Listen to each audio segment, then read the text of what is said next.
Comme je l'indiquais, la dimension de Yerushalayim étant animée par la dimension de Kedusha et de Gvura. La Kedusha, je rappelle, c'est donc l'expression de sainteté. C'est très important parce que quand nous parlons de Kedusha, c'est un terme qui me tient à cœur à chaque fois, nous ne parlons pas du sacré. Le sacré est subjectif, alors que la sainteté, elle est objective. C'est-à-dire que j'ai coutume de l'exprimer de la manière suivante, quand vous montez au cotel, si je puis dire, eh bien, que vous soyez ému ou non, on s'en fout. C'est sympathique d'être ému, mais on peut prétexter qu'il y a une dimension subjective, l'éducation qu'on a reçue, qui fait que quand on monte au cotel, eh ben, on est ému d'aller au cotel. Et en réalité, il y a une justification à s'émouvoir d'aller au cotel, parce que objectivement, la présence d'Akadosh Baruch Hu est là-bas. Vous comprenez, la nuance, elle est essentielle. La notion de sacré, c'est-à-dire qu'à partir du moment, ce qu'on appelle en hébreu mukdash, j'aurai un champ et j'aurais décidé que cette partie du champ, eh bien, je vais la consacrer au Beth Amikdash. De mon propre chef, de ma propre décision, j'ai décidé que cette partie-là, je l'amènerai au Beth Amikdash. Mais elle n'a aucune valeur intrinsèque, au-delà de la sainteté d'Eretz Israël, bien évidemment, mais elle n'a aucune valeur de sainteté en tant que telle. Alors que quand vous avez vos amis crétins qui vont embrasser l'endroit où il y a eu la croix, n'est-ce pas? Il y a justement du sacré. C'est la relique. C'est comme dit Onfray, Monsieur Onfray, qui avait dit qu'à Notre-Dame, il y a un des prépuces de Jésus. Hein? C'est pas de moi. Hein? Mais un des prépuces, parce qu'apparemment, là, il y a plusieurs. Mais c'est exactement ça. On est dans le sacré. Ce n'est pas notre propos. Seulement, quand on est parti en exil, malheureusement, on a perdu cette unité de la nation, et donc automatiquement, la compréhension de la dimension de sainteté et de gvura, et donc de vigueur, de vaillance, a été bouleversée.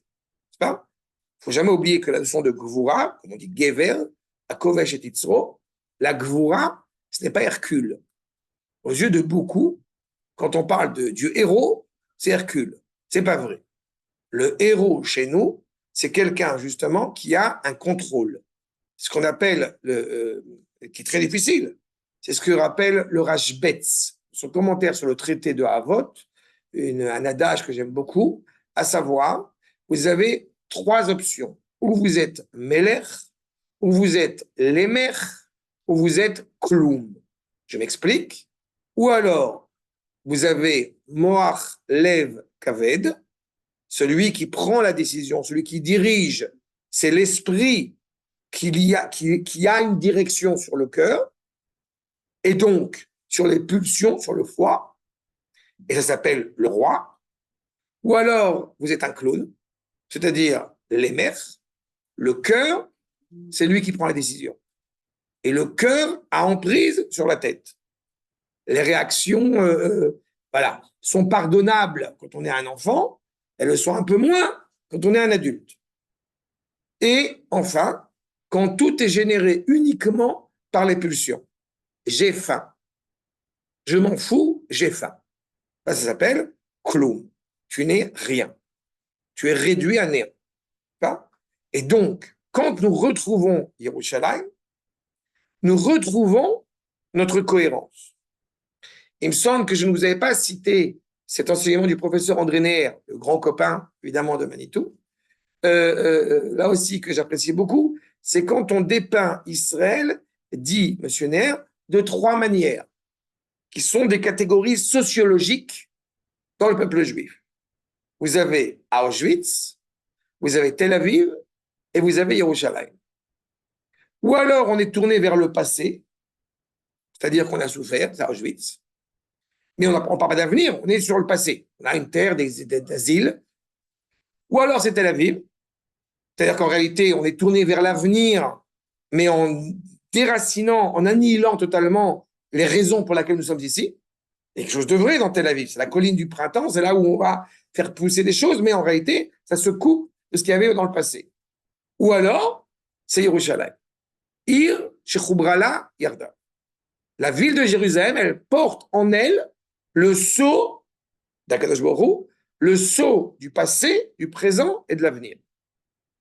C'est pour ça qu'elle est fondamentale, qu'on en soit conscient ou non d'ailleurs. C'est dans cet esprit-là, évidemment, que s'inscrit le Rav Kook au moment où il écrit cet article, que Manitou a commenté. Ce que je n'avais pas dit, c'est que l'article a été écrit en 1915, les Mianam. Et ceux qui ont suivi avec moi les 2 cours, 3 cours qu'on a fait sur le sujet, ont pu se rendre compte, une fois n'est pas coutume, de la contemporanéité de cet article. Et du commentaire du Rav, bien évidemment. Bravo.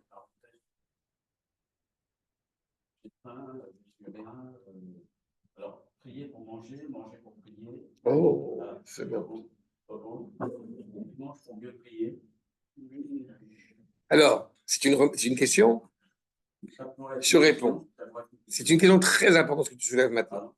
C'est une question d'Afka très importante que tu soulèves maintenant. Il y a une halakha qui dit que on n'a pas le droit de manger avant la tfila. Pourquoi? Pour que tu sois conscient qu'il te manque quelque chose. Mais celui qui est rassasié ne pourra pas prier comme il se doit. Et celui qui est affamé ne pourra pas prier comme il se doit. C'est la voie médiane. Quand Avraham Avinu a invité ses 3 invités et vient leur faire une conférence très importante sur la compréhension, la confiance envers Akadosh Baruch Hu, il les invite à manger. Il court lui-même, comme vous vous rappelez, chez le bovin, ce qui nous donne quand même de l'espoir, parce qu'à 90 ans, quand même, courir avec la circoncision, chercher un bovin, vous voyez, vous avez du temps. Et, et le fait est, c'est qu'il pourrait éventuellement leur faire une simple conférence. Non, tu manges. Parce qu'ils vont apprendre 2 choses. La première, le fait que manger est un acte social, on mange ensemble. 2, le Birkat Hamazon. Donc d'abord, est-ce que justement, il est nécessaire de manger pour pouvoir prier correctement? La réponse est oui. Mais pas à n'importe quel moment. Parce que quand on est trop repu, alors on n'a plus la force de se tourner vers Akadosh Baruch Hu. Et à l'inverse, quand on a tellement faim, alors on est tellement contrarié, tellement angoissé qu'on n'a pas la possibilité de se tourner vers Akadosh Baruch Hu. Cependant, il y a un petit détail dans ce que tu as soulevé qui me paraît aussi fondamental de rappeler. En dehors des Eretz Israël, il faut toujours se rappeler de cela, eh bien, nous mangeons pour vivre. D'accord? En Eretz Israël, en dehors d'Eretz Israël, on mange pour vivre. En Eretz Israël, on vit pour manger. C'est totalement différent. Parce que, justement, quand tu es saisi, je reprends la notion qu'elle est évoquée ici, quand tu saisis la valeur de sainteté d'Eretz Israël, eh bien, chaque chose dont tu profites en Eretz Israël permet de l'agdil Shem Hashem veyadir, permet d'accroître la présence et le nom d'Akadosh Baruch. D'accord? C'est clair? Donc c'est un regard totalement différent. C'est ce qu'on appelle la Gdusha Tivit, pour une fois.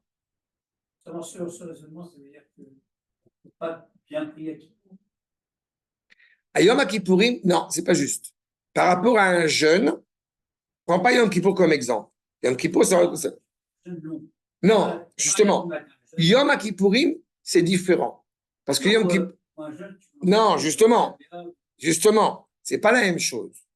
Parce que tous les jeûnes n'ont qu'un seul but, être abrogés totalement. D'accord? On n'a qu'un seul espoir, justement, c'est de ne pas jeûner le 17 Tammuz, le 9 Av, etc. Donc tous ces jeûnes-là sont amenés par la suite à devenir des jours de joie. En revanche, Yom Kippourim, ce n'est pas un jour triste. Yom Kippourim ou un jour de contrition. C'est un jour où, effectivement, il y a une problématique. Tu as fait une scission entre le corps et la neshama, puisque tu ne manges pas. Mais en réalité, c'est que la neshama se réjouit profondément le jour de Yom Kippourim, et donc on ne mange pas pour que le corps ne nous gêne pas, que le corps ne nous casse pas la tête à pouvoir être en symbiose avec Akadosh Baruch Hu, tel le Kohen Gadol dans le Beth Amikdash. Cependant, tu remarqueras qu'il y a une mitzvah de jeûner à Yom Kippourim, mais il y a une mitzvah de manger avant et de manger après. Donc, ça veut dire que dans cette dimension proposée par Akadosh Baruch Hu, qui nous permet de recevoir, entre parenthèses, les deuxièmes tables à Motzei Yom Kippourim, on s'est coupé du monde. Et que sommes-nous censés faire à la fin de Yom Kippourim? Construire la soukha. C'est justement de ne pas se couper du monde. Cette idée d'être nazir, d'être en scission du monde, serait totalement en contradiction avec la volonté d'Akadosh Baruch. D'accord?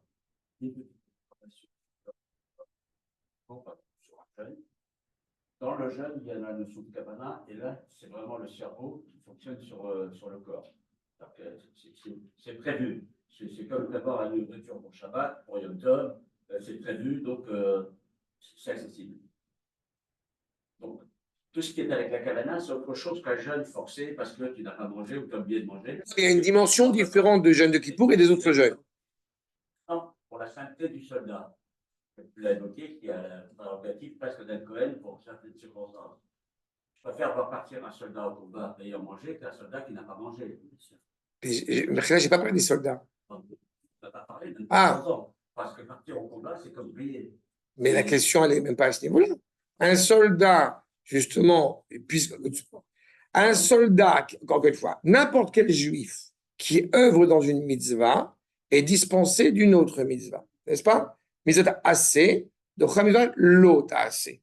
Si on a une mitzvah, justement, de ne pas manger, mais qu'on a une mitzvah de massacrer Mahmoud et ses enfants, eh bien, on mange, justement, et on est dispensé de cette mitzvah. D'accord? C'est toujours un problème d'héritier. Et il faut comprendre la halakha. C'est ça le problème. C'est l'avantage d'étudier de temps en temps la Torah avec des maîtres. Ça aide un peu. Je reprends. Deux saintetés. Nous reprenons en bas. Vous avez la rende en bas?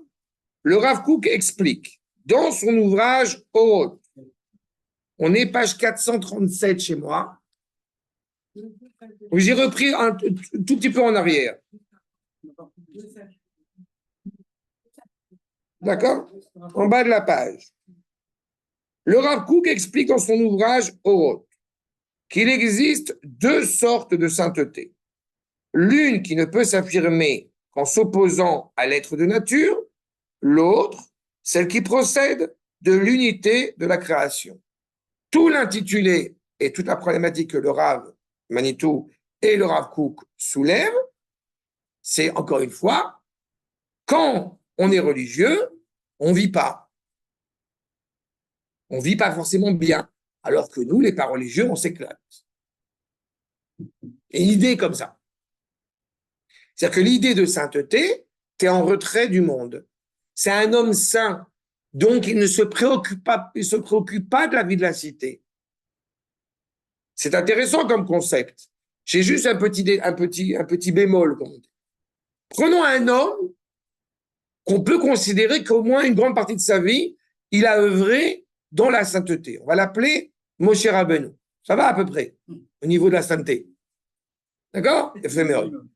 De quoi a œuvré Moshe Rabbeinu toute sa vie? Les problèmes politiques, les problèmes du peuple. On est exactement dans l'antithèse de tous les crétins et de l'abbé Pierre et tous ses copains. Exactement dans l'antithèse. La notion de sainteté, quand on l'évoque chez les goïms, elle est pas restrictive, elle est dans la retenue constamment. Séparée. Dira le Rav Tzvi Yehuda, le fils du Rav, parler de séparation, c'est de l'Avodah Zarah. Nous ne parlons pas de séparation. Nous parlons de différenciation. Ce qu'on appelle en hébreu l'avdil. En aucune manière, on ne parle de l'éafrid ben kodesh lechol. On dit l'avdil. On veut distinguer, chaque chose doit être à sa place. Étant donné que dans ma maison, eh bien, je ne passe pas ma journée dans les toilettes, donc les toilettes sont inutiles. Ça n'aurait aucun intérêt. Ça n'aurait aucune logique. Il y a la chambre, il y a le salon, chaque chose est à sa place. L'Avdil, justement, l'Avdil, Alpha Avdalot, quand on parle du Kodesh, il y a des dimensions de Kodesh. Justement, si je monte sur le mont du Temple, je ne vais pas partout. Pourquoi? Parce qu'il y a la cour, puis il y a le Echal, là où il y a le table de proposition, et il y a la Menorah. Et puis derrière cela, il y a le Kodesh HaKodashim, là où il y a l'arche.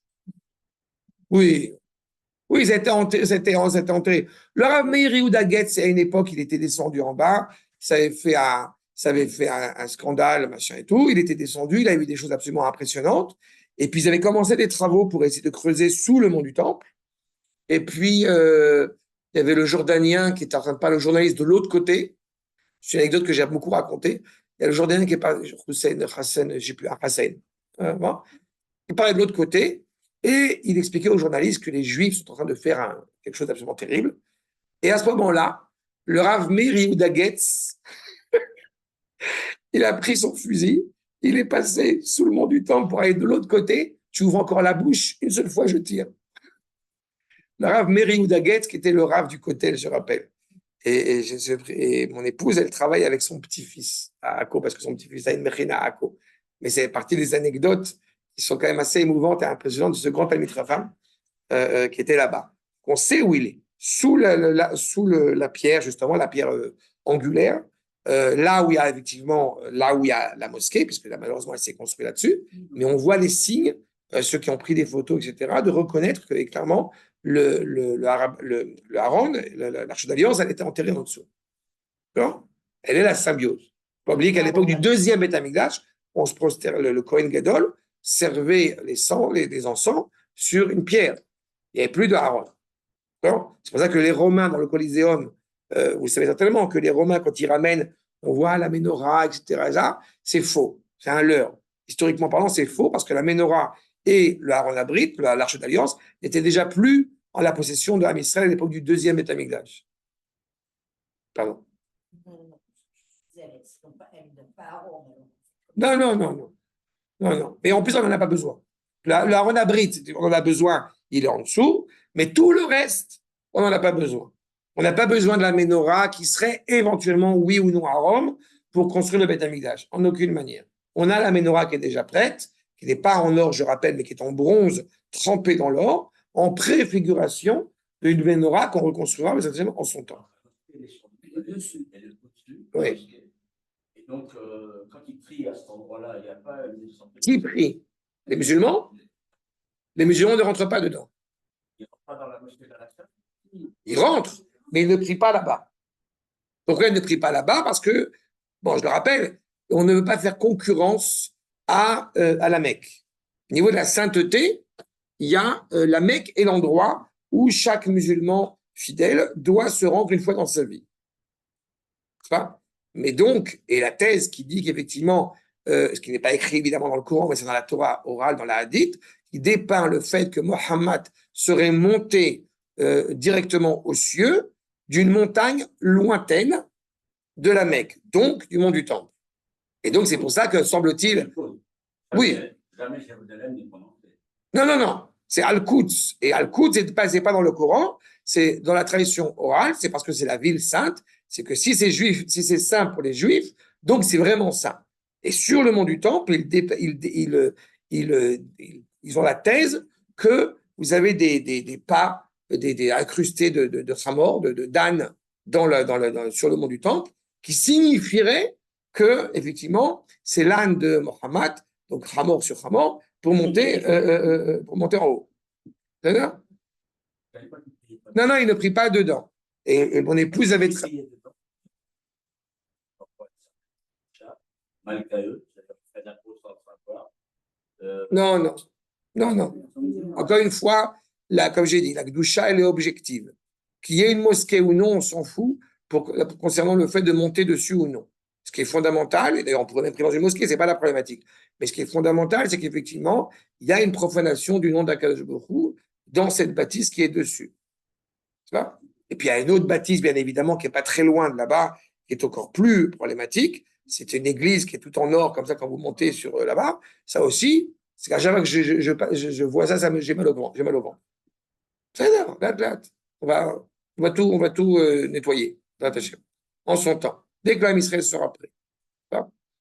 Mais je vais pas de t'ajouter qu'il y a une époque, il y a des années de ça, mon épouse, elle travaillait dans un service clientèle, téléphone, etc. Il y avait une beurre, il y avait une arabe dedans. Et l'arabe, elle est partie à la Mecque. Et elle est revenue de la Mecque, elle avait rapporté des de la Mecque. Donc elle a proposé aux gens qui étaient là, est-ce que vous voulez goûter les dates saintes de la Mecque? Hein? Non, elle venait vraiment de la Mecque, elle est venue de la Mecque, elle avait proposé des dates qui est donc remplies de gdoucha de la Mecque. Et mon épouse, très étrange, qui n'est pas très pluraliste, elle a refusé. Alors ça marrant, parce que je pensais que mon épouse aimait la culture, non, pas du tout. Elle est encore plus folle que moi. Pas vrai. Ah oui. Voilà. Bref. Ouais. D'accord. Tout à fait. Le Rav Kook, donc explique son ouvrage Orot, qu'il existe deux sortes de sainteté. On a dit l'une qui ne peut s'affirmer qu'en s'opposant à l'être de nature, l'autre celle qui procède de l'unité de la création. Le cas particulier de la tradition juive est d'avoir été un monothéisme radical, absolu. Vous avez dans la paracha de Kedoshim, Veitem Perushim, Veitem Kedoshim, Rashi commente Veitem Perushim. Que signifie Veitem Perushim? Vous serez en retrait. Mais si on accepte l'idée que Veitem Kedoshim égale Veitem Perushim, alors on ne comprend pas pourquoi est-ce que Rabbi Pinchas Ben Yair va mettre en évidence que vous avez deux dimensions, la dimension de Prishut et la dimension de Gdusha, que reprend le Ramchal dans Messiat Yesharim. Ça veut dire que on ne peut pas accepter l'idée que la Perishut et la Kedusha, c'est, encore une fois, au même stade, c'est au même niveau. Ce que je veux indiquer par là, c'est qu'en réalité, il faut passer par la Perishut. Je vais redire. Il faut passer par la Perishut pour arriver à la Gdusha. Il faut passer par le retrait pour arriver à la Gdusha. Je vais développer cette idée de secondes. Quelqu'un, je ne sais pas si vous avez cité cette anecdote, cet exemple, quelqu'un a l'habitude, depuis sa plus tendre enfance, de faire du rock'n'roll. Il a sa guitare, il joue du rock'n'roll. Oh, yof. Et, je pense à Goldman tout d'un coup, bref, il joue de la guitare et il a fait tchouva. Il s'est rattaché à la Torah. Alors on lui demande, tu veux plus de guitare? Ah non, j'ai fait tchouva, je ne joue plus de la guitare. Il n'a pas fini son processus. De la Prishut, on doit arriver à la Kedusha. Ça veut dire qu'il se remet à jouer de la guitare, mais dans une valeur, encore une fois, de sainteté, d'élévation du projet du Créateur. C'est ce qu'appelle le Baal Shem Tov, Rabbi Nachman, la Hamtaka. Après s'être écarté de la faute, on arrive à tirer cette unité qui est rattachée à la création. Et c'est pour ça que je dis réellement que ça ne peut pas réellement se faire en dehors d'Eretz Israël. Ça ne peut se faire qu'en Eretz Israël parce qu'on retrouve cette notion, encore une fois, d'unité. Certains pourraient se dire, mais Dieu n'est qu'en haut. C'est une absurdité. Non. Hachem, il est en haut et en bas, dans une même cohésion, dans une même cohérence. Vous avez un verset qui est bien connu, un enseignement qui est bien connu chez nos amis les Romains, il faut donner à Dieu ce qui est à Dieu, à César ce qui est à César. Et vous avez un passou qui dit Hashamaim Hashem va'aretz natan livnei adam. Tout ce qui est, encore une fois, eh bien, céleste est Akadosh Baruch Hu, et ce qui est terrestre a été donné par Akadosh Baruch Hu à l'homme. Donc, avec une seule finalité, de retrouver encore une fois cette cohésion, cette unité. Et vous connaissez la plaisanterie, bien évidemment, entre un musulman, un juif et un chrétien, un musulman, un juif et un chrétien, comment gagner de l'argent? Vous savez pas cette histoire? Il y a le chrétien, il se demande comment tu gagnes de l'argent. Je fais un cercle. Ce qui tombe en dehors du cercle, c'est pour Dieu. Ce qui tombe dans le cercle, c'est pour moi. Et le musulman, je fais une ligne. Ce qui va de ce côté de la ligne, c'est pour Dieu. Ce qui va de ce côté, c'est pour moi. Et le Rav, je jette l'argent en l'air. Ce qui reste en haut, c'est pour Dieu. Ce qui tombe en bas, c'est pour moi. Voilà. Évidemment, c'est dans cette même cohésion. parmi les conceptions du monde dérivées du dualisme qui, lui, n'arrive pas à admettre, penser et vivre l'unité absolue entre la vérité et la réalité. Que pensent nos amis chrétiens? Ça reprend sur ta remarque que tu as demandé par rapport à prier dans la mosquée. Que pensent nos amis chrétiens? Ce monde-ci est un monde qui n'a qu'un seul but, souffrir. Je passe mon temps à expliquer ça, notamment à mon grand bonheur à des soldats qui sont sur le chemin de la conversion, et c'est quelque chose qui est très important. Quand vous allez au cimetière, alors, ceux qui ont des titsiotes, vous savez, qui pendouillent dehors, il est usuel de les rentrer. Pourquoi? Exactement. Ça serait profondément orgueilleux d'aller dans le cimetière quand tout le monde est couché et de dire, moi, je peux faire des bisotes et toi, tu peux plus. C'est exactement l'inverse. La culture chrétienne, comme la culture musulmane, se préoccupe essentiellement de ce qui se passe, ou le bouddhisme, dans une autre mesure, se préoccupe de savoir de ce qui se passe après la mort. Nous, ce qui nous intéresse, c'est ce qui se passe avant la mort. Et c'est essentiel. On n'a pas du tout le même rapport à la vie. C'est pas? La chrétienté préconise l'idée de souffrir dans ce monde pour avoir le salut éventuel, pour épargner ton âme dans le monde futur. L'islam, comme il est bien connu, nous dit tu te serres bien la ceinture dans ce monde pour pouvoir bien l'éclater dans le monde suivant. Pas d'alcool, bois de l'alcool. Pas de femmes, plein de femmes, etc., etc. Ça, c'est l'islam. C'est une idée profondément matérialiste, justement, d'une idéologie spirituelle. Que pense la tradition juive? Notre objectif, c'est de mettre en place le bien ici, sur Terre. Donc, on est exactement à l'inverse. Ils sortent d'un dualisme terrible. Il y a des tensions entre le monde de la vérité et le monde de la réalité. Notre aspiration, c'est que le monde de la vérité devienne réalité. N'est-ce pas? Pendant 2000 ans, j'ai rêvé de revenir en Eretz Israël. Ça y est, on y est. Est-ce qu'on a fini? Pas encore. Pas. Mais c'est ça l'idée. Le monde de la vérité est en train de se réaliser dans la réalité. Akadosh Baruch Hu, quand il s'adresse à Abraham, puis à Yitzhak, puis à Jacob, il ne leur dit pas « Je te promets une utopie qui ne sera de toute façon jamais réalisée. » Ah non, Esra Goy Gadol. Tu vas être le père d'une nation, une nation, pas un Beth Midrash, pas une synagogue, une nation. Donc une entité politique qui va se révéler sur Terre. Et dans cette entité politique, il y a des hauts, il y a des bas, il y a des choses positives, des choses négatives, à nous de mettre en place et de savoir corriger ce qui doit être corrigé. Mais c'est concret, c'est rattaché à la Terre. Donc penser et vivre l'unité absolue entre la vérité et la réalité. Dire que Dieu est un, en hébreu, c'est affirmer principalement que celui qui a donné la vérité est celui-là même qui a créé la réalité. Derrière un scientifique et derrière un rave, on a la même entité qui s'appelle Akadosh Baruch Hu, par exemple. Mais tu comprends, il faut être réaliste.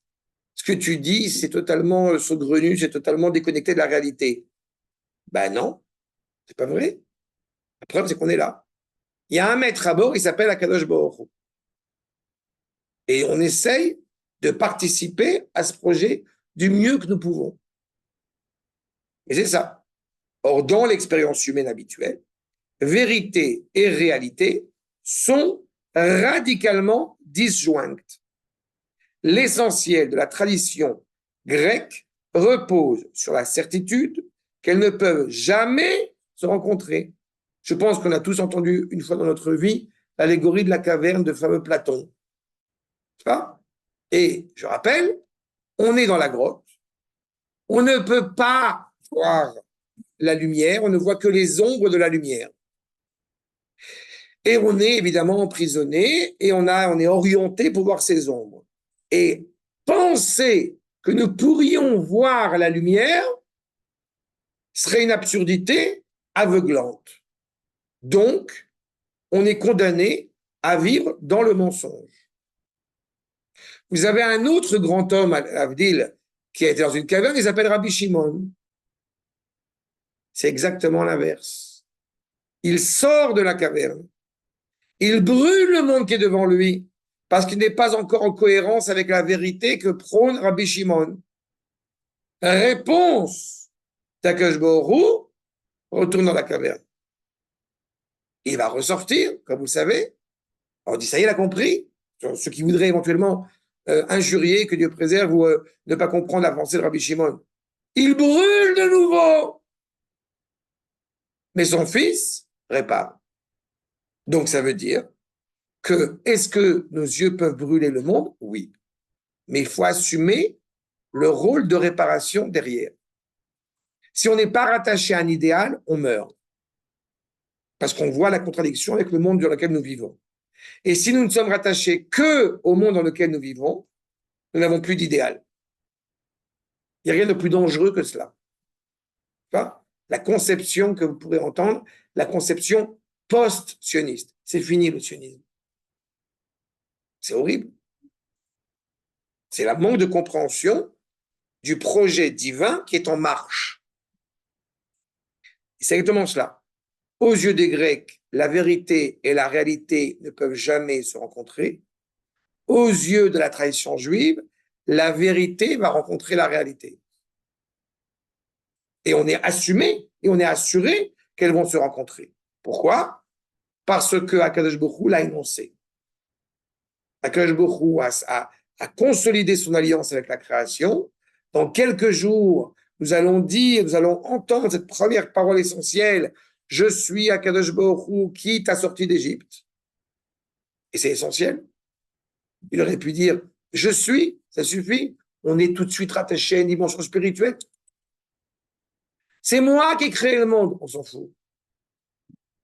Je suis celui qui t'est sorti d'Égypte. Traduction, Habibi, je t'aime, t'es mon fils aîné. Nous sommes partenaires. C'est exactement cela.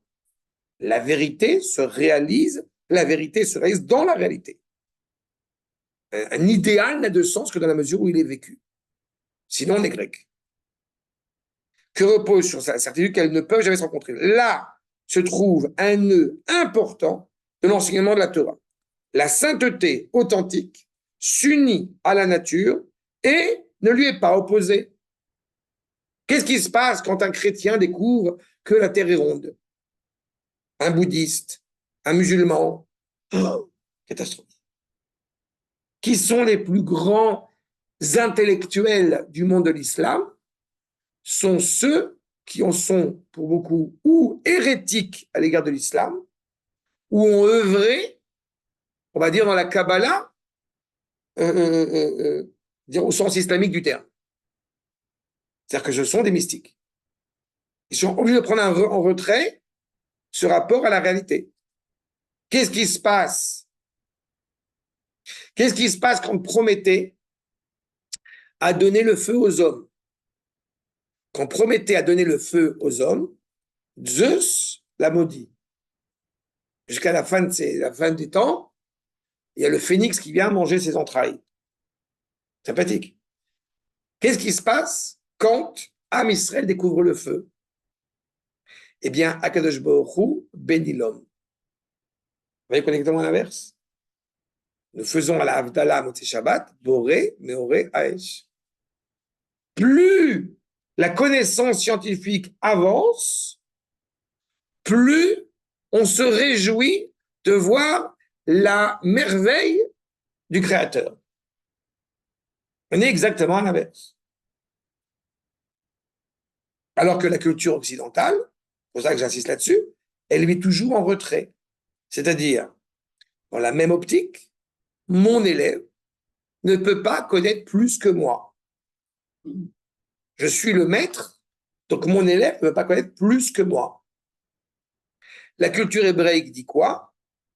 Je souhaite que mes enfants soient mieux que moi. Pourquoi? Parce qu'ils sont plus proches de l'avènement messianique. Ils avancent. L'histoire avance. Donc c'est ça. C'est pas en opposition. Au contraire, je suis un maillon dans la chaîne qui permet à l'histoire avec un grand H ou avec un taf, comme disait Rav Kook, historia, avec un taf, ce qui se cache derrière les événements humains, c'est la présence d'Akadosh Baruch Hu, dont j'ai le privilège de faire partie. Donc je reprends. Dans un premier stade, qui a sa propre valeur, la sainteté ne peut s'affirmer qu'en se coupant de la nature et en s'opposant à elle. On veut transformer la nature, on est obligé d'abord de prendre du recul. C'est pas? On étudie, on avance, mais enseignera à un stade plus profond, plus élevé. Il est une sainteté sans conflit entre les tendances de nature et de vérité, une sainteté naturelle qui a été perdue avec notre nature hébraïque alors que nous devenions les Juifs de l'exil. L'eau et le feu sont séparés l'un de l'autre. Et il est impératif de les séparer parce qu'ils ne peuvent pas coexister ensemble jusqu'au moment où arrive le kumkum. C'est pas? Et à ce moment-là, c'est une bracha. De là, nous comprenons que Akash Baruch Hu est britannique. C'est bon le thé. Pendant le long apprentissage des 2000 ans d'exil, nous n'avons connu d'autres saintetés que celles qui ne pouvaient que s'affirmer que contre la réalité du monde.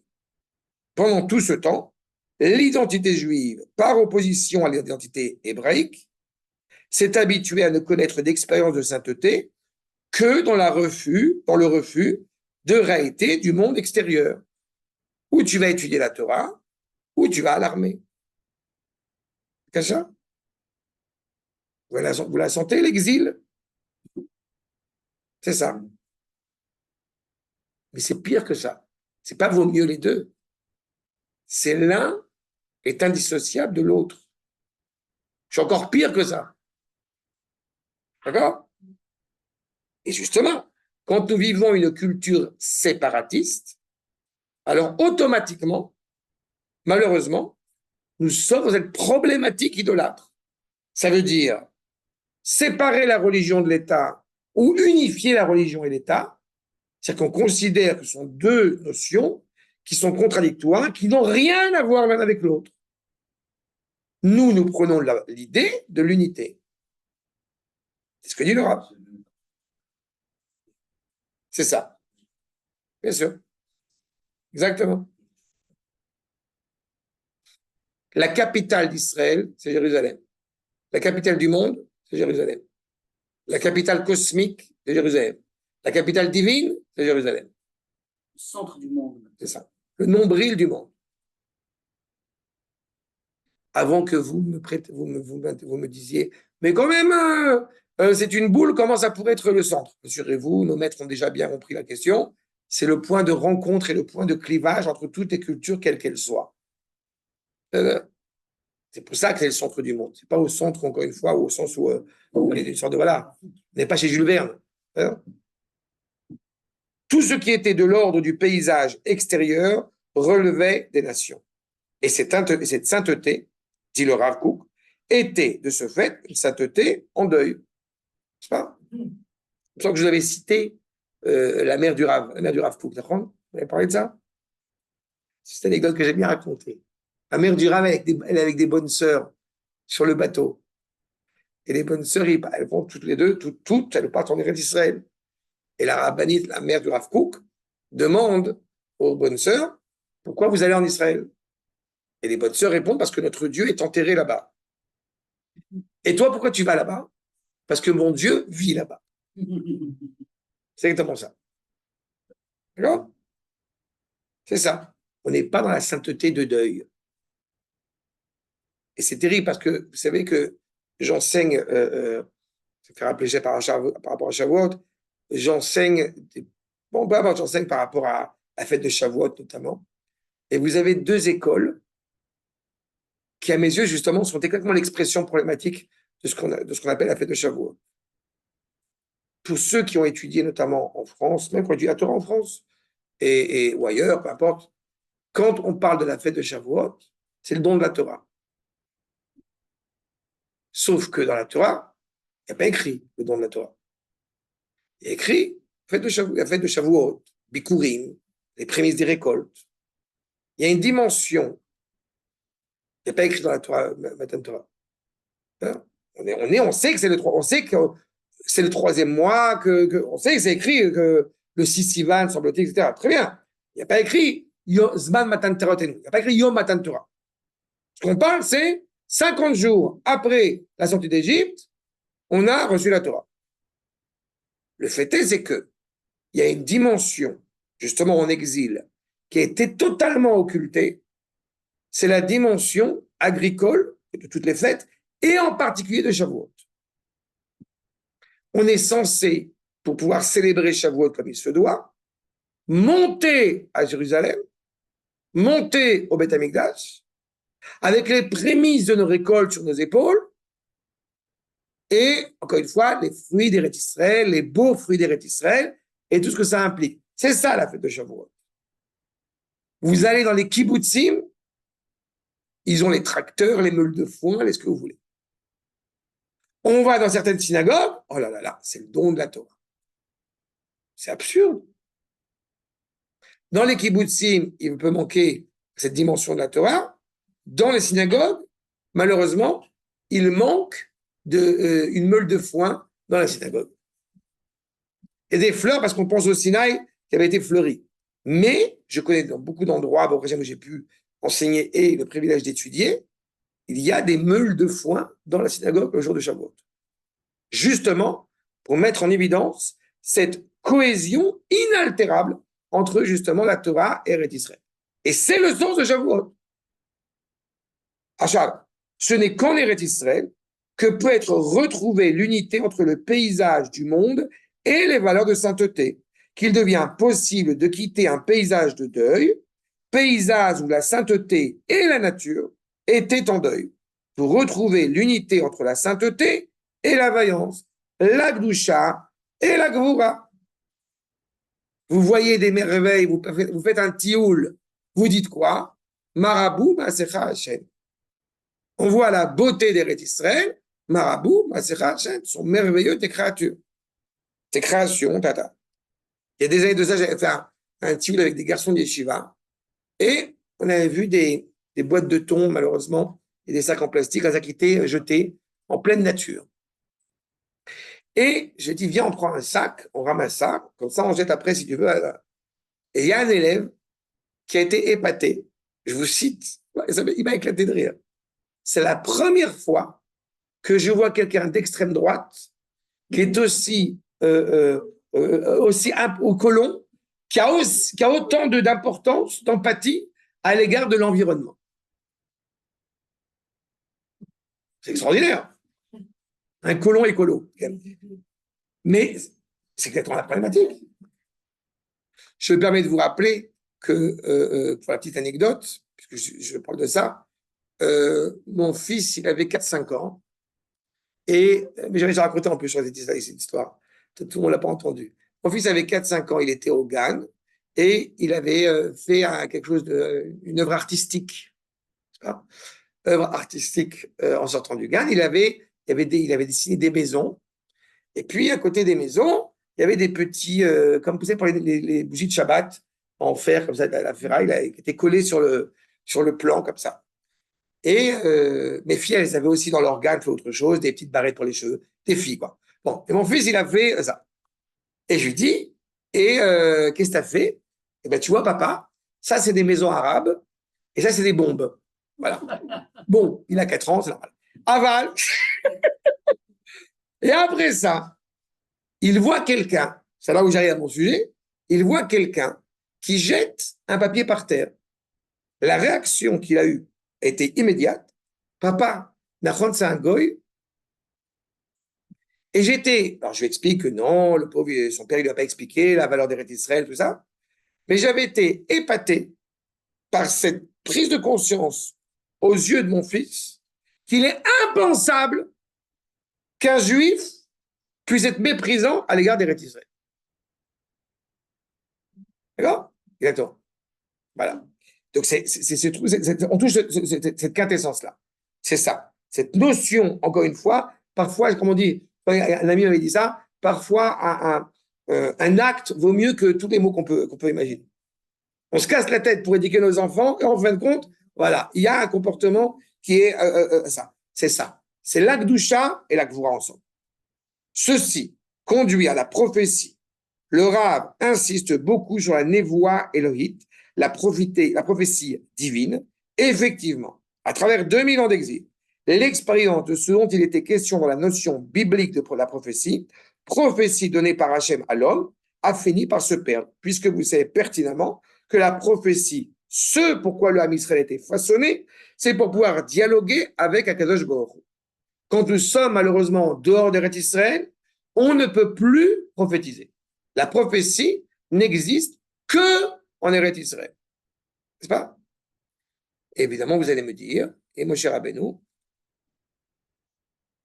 et Jonas, et Daniel, et Yecheskel, vous êtes gentil, vous ne m'interrogez pas, c'est bien, c'est pas grave. On ne peut prophétiser que en Eretz Israël ou pour Eretz Israël. D'accord? Non, les deux. Ou en Eretz Israël ou pour Eretz Israël. Tous ces prophètes, comme Moshe Rabbeinu, qui ont prophétisé en dehors d'Eretz Israël, en réalité, c'était pour nous ramener en Eretz Israël. D'accord? Et pourquoi? Parce que c'est la terre de la parole. C'est la terre, justement, Navi. Ce n'est pas prophétie en français, il y a une connotation très problématique parce que c'est pro, comme si on allait annoncer un événement futur. Ce n'est pas le but de la prophétie. Le but de la prophétie, il faut être conscient, c'est j'ai rêvé cette nuit, Akash Baruch m'a parlé, il m'a dit, Am Israël, je vous kiffe grave, je vous redonne, je vous transmets cette parole que j'ai reçue cette nuit en état épileptique de prophétie. C'est ça que ça veut dire. Évidemment, il y a des halachot, on vérifie, etc. Mais ça ne pourrait pas se produire en dehors d'Eretz Israël. Quand le Rav Manitou parle de la prophétie, ce qui est encore plus émouvant et impressionnant, c'est que j'ai toujours entendu pendant des années, quand j'étais jeune, et voilà, que eh bien, le Rav Kook avait des balbutiements de prophétie, des prémices de prophétie. Et il y a un élève à lui qui est très connu, qui s'appelle le Rav David Cohen, le Rav Nazir, qui a dit, que je n'ai pas connu, mais qui en a entendu un enregistrement, ce n'était pas des balbutiements de prophétie. Le Rav Kook a renouvelé la prophétie vraiment. Le premier qui a réussi à retrouver cette cohésion. Je vais vous soumettre dans quelques secondes pour familiariser aussi au niveau de l'oreille, parce que parfois c'est difficile de lire et d'expliquer, de traduire ce qu'écrit le Rav. Mais cette notion de Gdusha et de Gvura, c'est exactement la problématique qu'a posée Rabbi Shimon il y a des siècles et des siècles, et que le Rav Kook met en évidence au moment de la restauration de la nation, la réunification de l'esprit et la sensibilité. C'est ce qui fait que la parole du Rav Kook, elle est à la fois d'un lyrisme hors pair, mais où chaque mot a un sens extrêmement précis, extrêmement carré. On a à la fois une rationalité extraordinaire, mais aussi le chantre. Le prophète, c'est ça. Cette notion d'esprit et d'imaginaire qui sont en parfaite cohésion. Quand, je vous rappelle, la prophétie cesse à l'époque du deuxième Beth Amikdash, les deux forces sont éclatées. Vous allez trouver en Grèce le début de la philosophie, l'esprit. Vous allez trouver en Extrême-Orient la mystique. On est dans la sensibilité. Revenir en Eretz Israël, c'est progressivement retrouver justement cette parole cohérente et authentique. C'est ça. L'exploration, je reprends, l'exploration de la très abondante et parfois très brillante littérature de la pensée juive contemporaine permet de déceler une certaine tendance à dissoudre le caractère spécifique de ce que le Rav Kook appelle la névoie élohite, l'affirmation très spécifique de la prophétie hébraïque comme parole de Dieu à l'homme et non pas parole de l'homme sur Dieu. Ce que le Manitou appelait le théologue, qui était pour lui de l'idolâtrie totale. On parlait de Dieu sans savoir de quoi on parlait.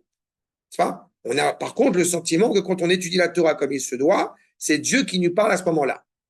Mais la parole directe d'Akadosh Baruch Hu vis-à-vis de la créature, c'est l'expérience prophétique. Et cette expérience prophétique n'a rien à voir avec la mystique. J'aime à rappeler que Mekoubal, ça veut dire être reçu au club. Ce qui m'importe, c'est être reçu dans le club d'en haut. Le kabbaliste est tourné essentiellement sur lui-même. Je veux atteindre l'expérience extatique en étudiant la Kabbalah. Quelqu'un m'a parlé d'ailleurs du fait que j'habite à Akko. Vous savez que la ville d'Akko en français, c'est Jean d'Acre qui crève et Thérèse d'Avila. N'est-ce pas? Vous savez que ce sont deux kabbalistes chrétiens.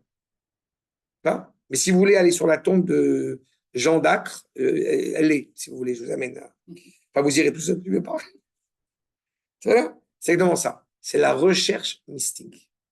Nous, on n'est pas ça. Cette littérature comporte une certaine tendance à annexer les contenus de la sagesse rabbinique et surtout de la prophétie hébraïque à la problématique philosophique, ou d'un côté ou de l'autre. On veut récupérer l'expérience prophétique. Bon, bah, fumer un joint. Tu le sens, tu sens quoi? Tu sens quoi? Le prophète, il n'est pas en train de se poser la question, est-ce que je mange cachère aujourd'hui ou est-ce que je mange pas cachère aujourd'hui? Est-ce que je mets des tefilines ou pas? C'est pas ça l'expérience prophétique. Le Shulchan Aruch n'a pas de secret pour lui, c'est pas la question. C'est là où c'est quelque chose d'extraordinaire. Elle se distingue pourtant par une différence de nature.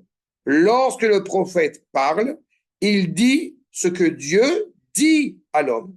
Alors que lorsque le philosophe parle, il dit ce que l'homme pense de Dieu.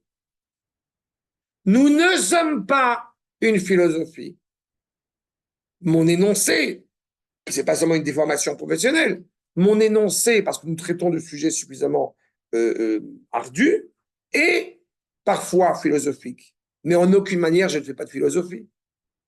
Vous savez qu'entre parenthèses, il y a un de mes maîtres qui m'avait raconté il y a des années de cela, Rav Cherki, que quand on demandait à Lévinas, à la fin de sa vie, c'est quoi le judaïsme? Lui qui a quand même été un homme extraordinaire, c'est mettre les tefilines. Lévinas dit, c'est mettre les tefilines. C'est-à-dire qu'après une vaste connaissance extraordinaire, il a dit, et le Rav Cherki était témoin de cela puisqu'il me l'a raconté, on est parfois dans des... D'accord?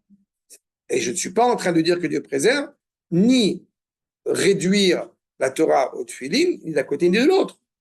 Mais c'est saisir que justement, nous ne sommes pas en train de parler de lubie, d'inventer des idées.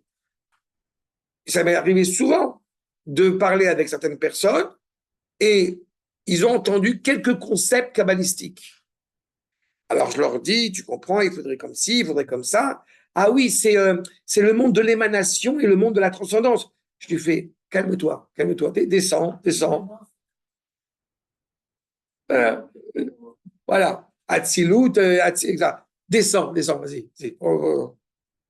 C'est bien une annexion, voire une usurpation des contenus de la révélation divine, transmise comme telle et connue et diagnostiquée comme telle par l'humanité entière qui se produise là.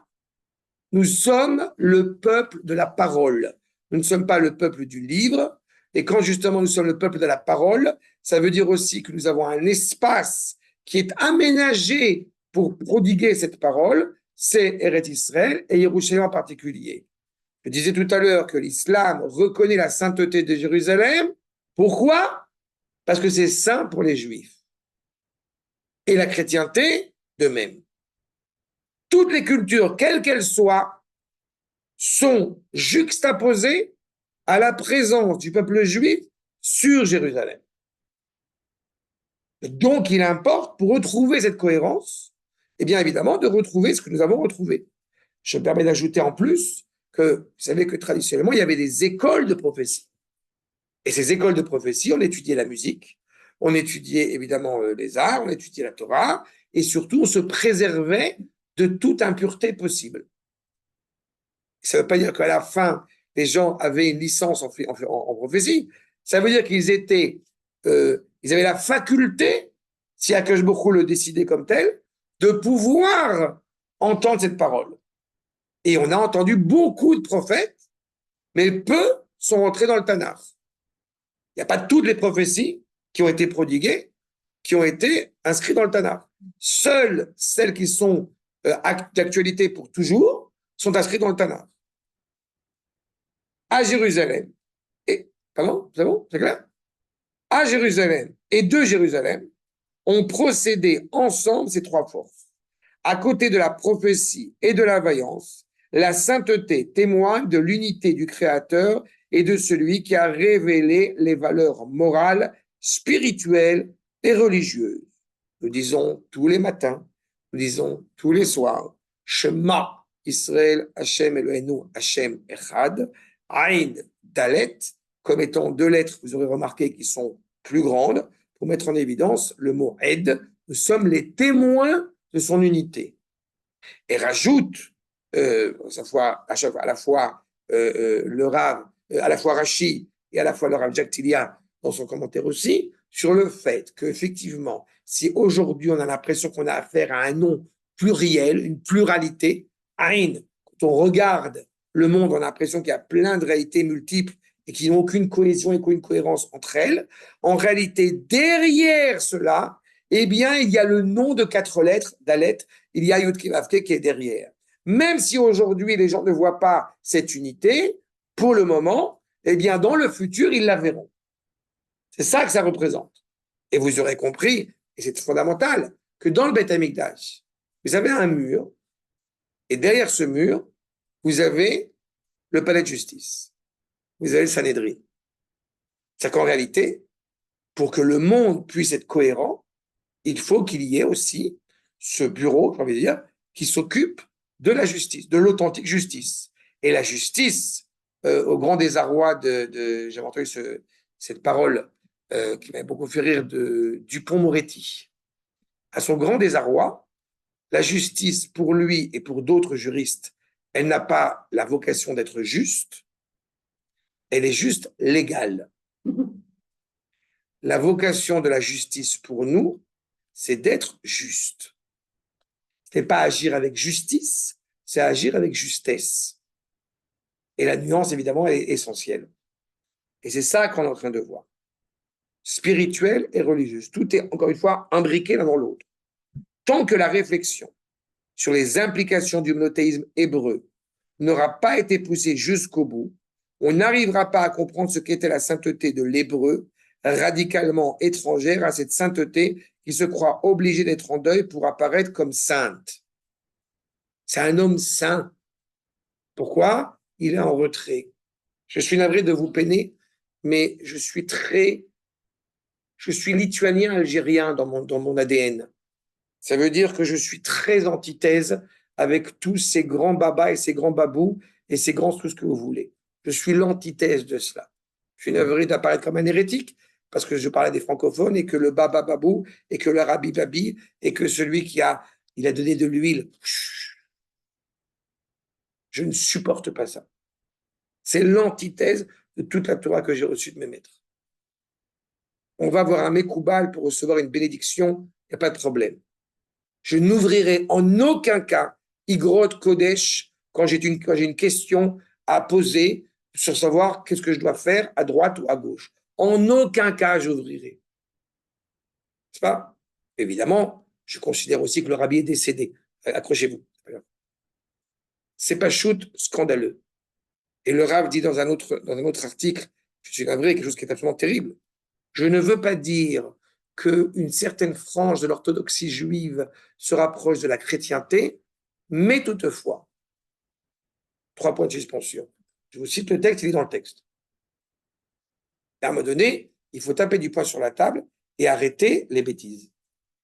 La première halakha que j'ai reçue de mon maître il y a plus de 30 ans, il est interdit d'être idiot. Et je suis navré.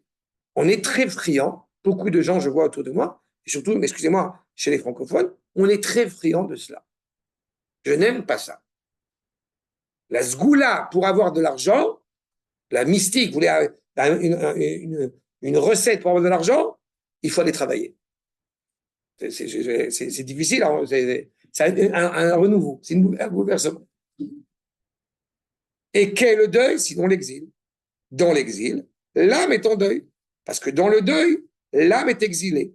À ce deuil, Jérusalem nous arrache. pourquoi on était, et c'était la fameuse expression, le peuple comateux, galouteux, comateux. Quand on est en dehors d'Eretz Israël, pendant 2000 ans, il faut toujours se rappeler que ce n'est pas une situation normale.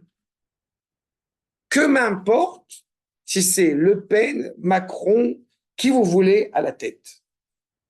On s'en fout. Et c'est terrible, parce que les gens ont besoin de ça. Mais non, ce n'est pas une situation cohérente et normale pour un juif de prôner l'idée d'être en dehors d'Israël. Aujourd'hui, on m'a demandé encore, est-ce que je dois faire 2 jours ou 1 jour? Parce qu'on connaît mon avis sur la question, tel que j'ai reçu de mes maîtres, à savoir, bien évidemment, que quand on est en Israël, il faut faire 1 jour. Seulement, il y a 2 personnes qui m'ont demandé, aujourd'hui 2 adolescents qui m'ont demandé. Le premier me dit, j'ai envie d'habiter en Israël, c'est prévu, mais là, je vais partir 5 ans à Chypre. Eh bien, je lui dis, tu fais 2 jours. Parce qu'évidemment, c'est pas une connotation, tout le monde veut habiter en Israël. Mais quand, encore une fois, ce n'est pas une évidence d'être en Israël comme il se doit, on fera 2 jours de fête. Et quand, Baruch Hashem, on a ici en Israël et qu'on est vraiment là, un deuxième adolescent m'a dit, il me dit, est-ce que je fais 2 jours ou 1 jour? Je fais, d'abord, tu ne retournes pas en France, tu pars en France. Ensuite, tu me dis que tu veux faire 1 jour, etc. Très bien. Comment tu mènes ta vie? C'est quoi ton avenir? C'est quoi ton projet? Ben, j'en sais rien. Ben, je fais, ben, quand tu sauras, tu feras 1 jour. Pour l'instant, tu fais 2 jours. D'abord, on s'occupe de Courchevel et des 2 Alpes. Après, on verra le reste. Mais l'idée, c'est ça. On fait 2 jours de fête en dehors d'Eretz Israël pour ne pas oublier qu'on est en dehors d'Eretz Israël. C'est le sens évident. On est revenu chez nous. Même tu n'as pas encore de papier d'identité qui stipule que tu es israélien. Pour toi, c'est clair que tu habites en Israël. Mais tu fais 1 jour. Et encore une fois, c'est transformer la Torah en quelque chose de technique et qui est dénué, encore une fois, d'unité, qui est dénué de sens. Alors, je vous dis, bon, voulez-vous citer le Rav? Bon, vraiment un truc rapide. Un truc rapide, juste vous citer, non, mais ce que le Rav ce que Manitou a rapporté, je vous le cite pour que vous soyez familier avec cette langue.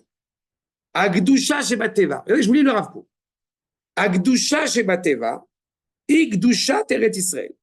והשכינה שירדה בגלות עם ישראל הוא הכישרון להעמיד קדושה בניגוד לטבע.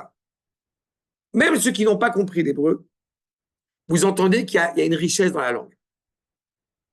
Nous dit le Rav, la sainteté qui est au naturel telle qu'elle doit être, c'est la sainteté d'Eretz Israël. Alors que la résidence d'Akadosh Baruch Hu qui est descendue en exil avec Israël, c'est ce qui nous permet malgré tout de garder une certaine dimension de sainteté, mais contre nature. L'Akdusha alochemet neged ateva, cette sainteté qui va combattre la nature, n'est pas la sainteté cohérente et authentique. Je pourrais continuer, c'est encore long, mais vous avez compris cette idée. D'accord? Ce qu'on doit retrouver, c'est cette dimension naturelle. Maintenant,